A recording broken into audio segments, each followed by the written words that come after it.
Assalamualaikum warahmatullahi wabarakatuh. Bismillahirrahmanirrahim. Alhamdulillahi rabbil alamin. Allahumma salli ala sayyidina Muhammadin wa ala alihi wa sahbihi wasallim. Kaum muslimin dan muslimat, pecinta ngaji salaf yang dirahmati oleh Allah Subhanahu wa Ta'ala, masih dalam bait Lutun wa Ismailu Ishaqun kada Yaqubu Yusufu wa Ayyubu tada. Sekarang sudah nyampe kepada Nabi Ayyub wa Ayyubu tada, Nabi yang ke-12. Nasabnya Nabi Ayyub itu juga bersambung kepada Nabi Ibrahim.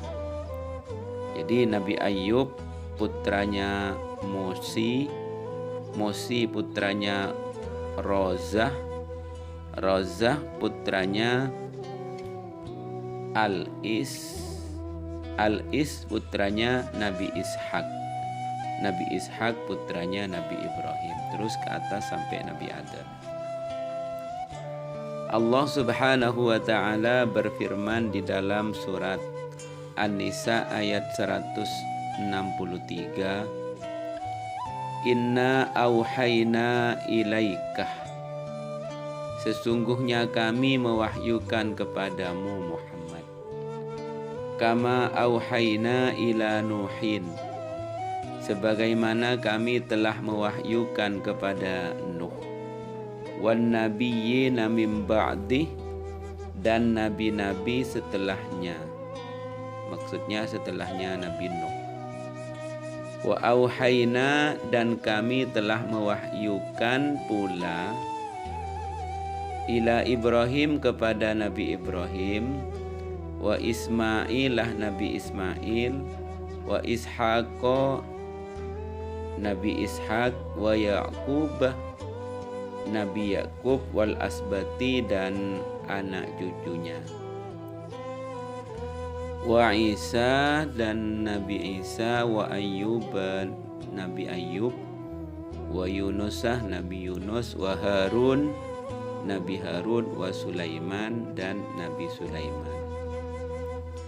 Wa ataina Dauda Zaburo, dan kami telah memberikan kitab Zabur kepada Daud. Kaum muslimin dan muslimat rahimakumullah, ayat ini menjelaskan bahwa sesungguhnya Allah telah memberi wahyu kepada Nabi kita, Nabi besar Nabi Muhammad sallallahu alaihi wasallam, seperti memberi wahyu kepada Nabi Nuh dan kepada nabi-nabi yang diutus setelah Nabi Nuh. Tapi wahyu yang diberikan kepada para nabi berbeda dengan pengertian wahyu yang pernah diberikan kepada makhluk lain. Karena wahyu itu mempunyai 4 pengertian. Yang pertama, isyarat. Seperti firman Allah di dalam surat Maryam, fakharaja ala qaumihi minal mihrabi fa'auha ilaihim an sabbihu bukratan wa ashiya. Fakharaja ala qaumihi minal mihrabi, maka dia keluar dari mihrab menuju kaumnya. Fa'auha ilaihim, lalu dia memberi isyarat kepada mereka, an sabbihu bukrata wa asyiya, bertasbihlah kamu pada waktu pagi dan petang. Itu wahyu yang bermakna isyarat. Yang kedua bermakna ilham. Seperti firman Allah dalam surat Al-Qasas ayat 7, wa auhayna ila ummi Musa an ardi'ihi. Wa auhayna, dan kami ilhamkan, ila ummi Musa, kepada ibunya Nabi Musa, an ardi'ihi, susuilah dia, maksudnya Nabi Musa, an ardi'ihi, susuilah dia, yakni Nabi Musa. Ini wahyu bermakna ilham. Wa auhayna, bukan dan kami wahyukan, tapi kami ilhamkan.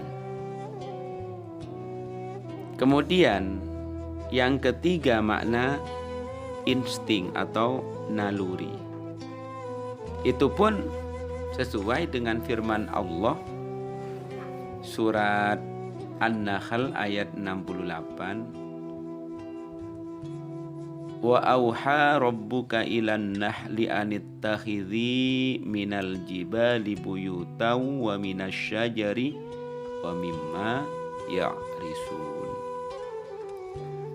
Wa auha rabbuka ilan nahli, dan Tuhanmu mengilhamkan kepada lebah,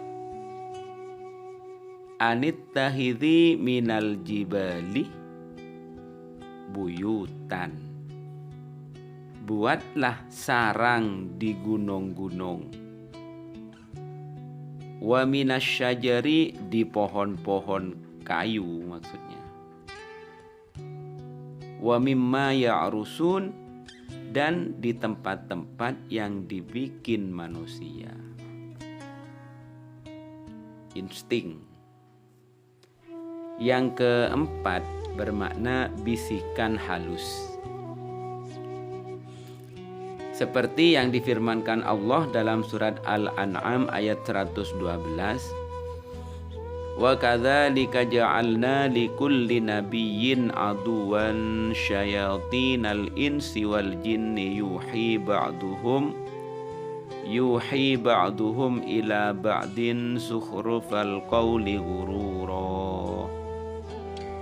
Wa kadzalika ja'alna likulli nabiyyin aduwan syayatinal insi wal jinni.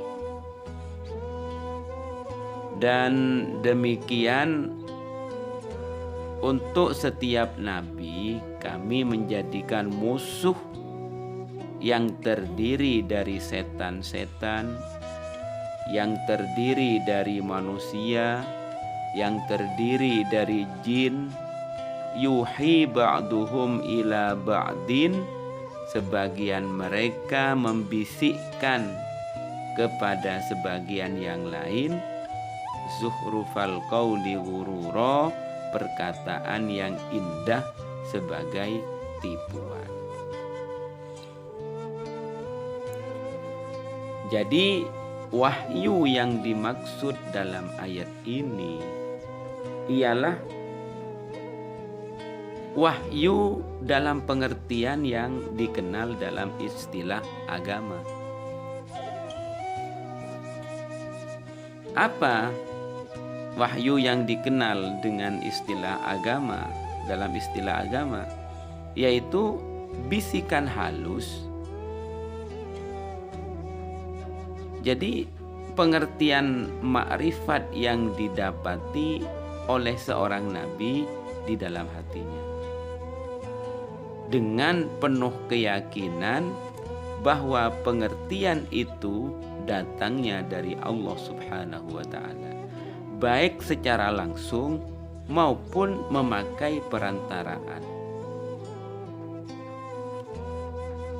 Jadi Allah telah mewahyukan Al-Quran ini kepada Nabi kita Muhammad sallallahu alaihi wasallam, sebagaimana Allah telah mewahyukan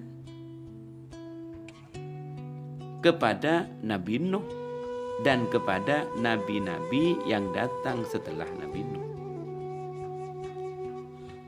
Allah tidak pernah menurunkan sebuah kitab dari langit secara terang-terangan, yakni disaksikan oleh panca indera seperti yang dimintakan oleh orang-orang Yahudi kepada Nabi Muhammad. Kenapa? Karena wahyu itu semacam pemberitahuan yang datang dengan cepat dan tersembunyi. Di antara nabi-nabi yang menerima wahyu pertama sekali untuk umatnya,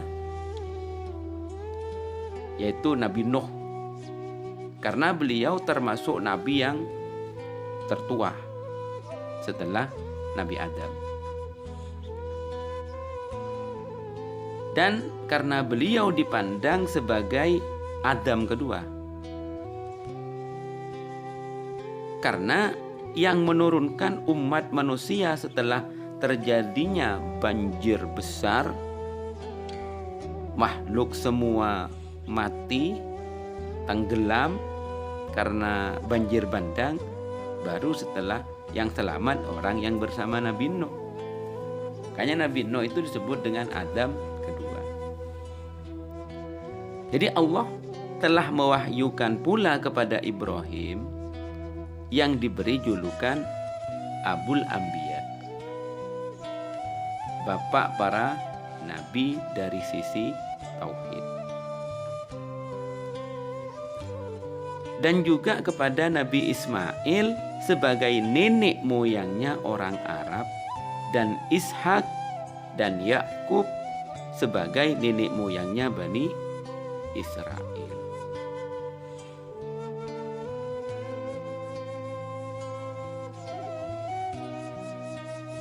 Jadi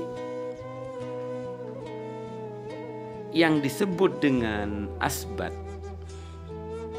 itu anak Nabi Yakub yang berjumlah 12. Pemakaian kata asbat di wal asbat tadi, wal asbati, pemakaian kata asbat di kalangan Bani Israel sama dengan pemakaian kata kabilah di kalangan orang-orang Arab turunan Nabi Ismail. Oleh karena itu, Allah telah mewahyukan pula kepada Nabi Isa, Nabi Ayub, Nabi Yunus, Nabi Harun, dan Nabi Sulaiman, dan telah memberikan wahyu kepada nabi-nabi yang lain, termasuk kitab Zabur yang diturunkan kepada Nabi Daud. Jadi menurut Imam Qurtubi itu Zabur itu berisi 150 surat yang tidak mengandung hukum-hukum, hanya berisi nasihat-nasihat atau hikmah pujian kepada Allah Subhanahu wa ta'ala. Kembali kepada Nabi Ayub, bahwa Nabi Ayub itu seorang nabi yang sangat sabar. Pada mulanya beliau diuji Allah dengan kekayaan, kesehatan, banyaknya anak, namun beliau tetap istiqomah dalam keimanan dan ketaatan kepada Allah Subhanahu wa ta'ala. Kemudian Allah Subhanahu wa ta'ala menguji beliau dengan habisnya kekayaannya, meninggalnya semua anaknya, dan beliau ditimpa sakit selama 18 tahun. Tetapi bukan penyakit yang dikabarkan penyakit yang menjijikkan, bukan. Ini Nabi Ayub tetap bersabar, istiqomah dalam ketaatan kepada Allah, sehingga Allah menyembuhkan sakitnya, mengembalikan kekayaannya, dan memberikan anak yang banyak seperti semula. Sehingga beliau diangkat menjadi nabi dan rasul, dan betul-betul menjadi orang yang sabar. Beliau wafat pada usia 93 tahun. Jadi gak terlalu tua. Semoga menjadi keterangan yang barokah, yang manfaat. Amin Allahumma amin. Nabi yang ke-12,